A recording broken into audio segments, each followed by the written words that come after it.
Brazil और Nigeria भारतीय pharma निर्यात के नए ग्रोथ इंजन बने। वैश्विक अर्थव्यवस्था में अनिश्चितता है, लेकिन भारतीय फार्मा इंडस्ट्री रुकने का नाम नहीं ले रही। वित्त वर्ष 2025-26 के पहले 8 महीने यानी कि अप्रैल से नवंबर 2025 में भारतीय फार्मा निर्यात 6.5% बढ़कर $20.48 बिलियन पहुंच गया, यानी कि करीब 1.7 लाख करोड़ रुपए। इसमें सबसे बड़ा योगदान आया है नाइजीरिया और ब्राजील से। नाइजीरिया को निर्यात $179 मिलियन बढ़ा, जिसने कुल ग्रोथ में 14% से ज्यादा का हिस्सा दिया। ब्राजील में भी करीब $100 मिलियन की बढ़ोतरी हुई।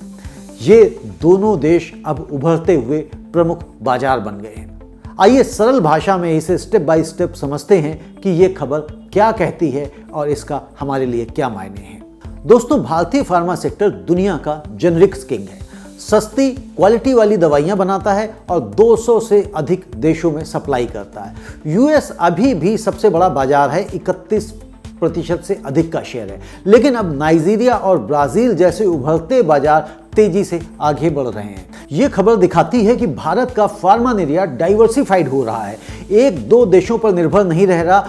कुल $20.48 बिलियन का निर्यात और 6.5% की ग्रोथ वैश्विक अनिश्चितता में भी मजबूत परफॉर्मेंस है। कॉमर्स मिनिस्ट्री के डेटा से पता चलता है कि अप्रैल से नवंबर 2025-26 में कुल फार्मा निर्यात $20.48 बिलियन का रहा है।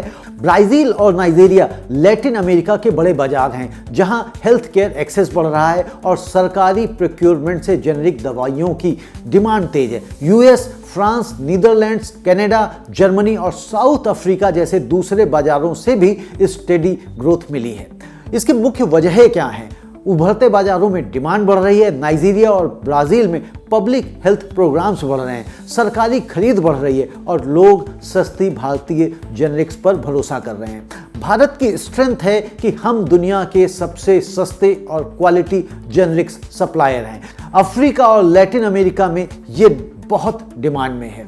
डाइवर्सिफिकेशन भी है। वैश्विक अनिश्चितता यानी कि ट्रेड वॉर और इन्फ्लेशन में एक बाजार पर निर्भर ना रहकर कई बाजारों में फैलना अच्छा है। दोस्तों, इससे हमारा निर्यात बास्केट मजबूत होगा, यूएस के अलावा नए बाजारों से ग्रोथ आएगी, इंडस्ट्री स्टेबल रहेगी और कंपनियों पर अगर हम इसके इम्पैक्ट की बात करें तो सन फार्मा, डॉक्टर रेड्डीज, सिप्ला जैसी कंपनियों को नए ऑर्डर मिलेंगे, रेवेन्यू बढ़ेगा और जब ऐसा होगा तो रोजगार और इकोनॉमी पर भी इसका असर होगा, क्योंकि ज़्यादा निर्यात का मतलब है ज़्यादा प्रोडक्शन, ज़्यादा जॉब और फॉरेन एक्सचेंज।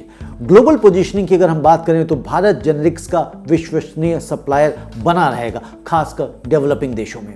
चुनौतियां भी होती हैं, ग्लोबल अनिश्चितता है, ट्रेड बैरियर्स हैं, करेंसी का फ्लक्चुएशंस है।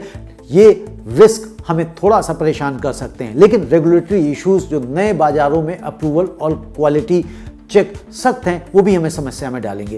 कंपटीशन की अगर हम बात करें तो चीन, यूरोप भी जेनरिक्स बना रहे हैं, लेकिन भारत की लागत कम और क्वालिटी अच्छी होने से एडवांटेज है। दोस्तों, मैं ये समझता हूँ कि ये खबर बहुत उत्साहजनक है। भारत का फार्मा सेक्टर ना सिर्फ यूएस पर निर्भर नहीं रह रहा, बल्कि अफ्रीका और लैटिन अमेरिका जैसे उभरते बाजारों में भी मजबूत पकड़ बना रहा है।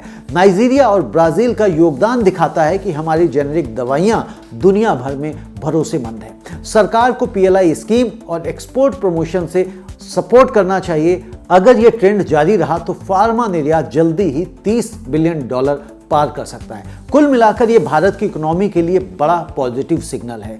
दोस्तों, ये खबर दिखाती है कि भारतीय फार्मा सेक्टर वैश्विक चुनौतियों के बावजूद मजबूत ग्रोथ कर रहा है और ब्राजील, नाइजीरिया जैसे नए बाजार इसे और तेजी दे रहे हैं। अवसर भरपूर हैं और हमें इनका लाभ उठाना चाहिए। दोस्तों, आप कमेंट में बताइए लिखकर कि ब्राजील और नाइजीरिया जैसे बाजारों से फार्मा निर्यात बढ़ने से भारत को कितना फायदा होगा। आपकी राय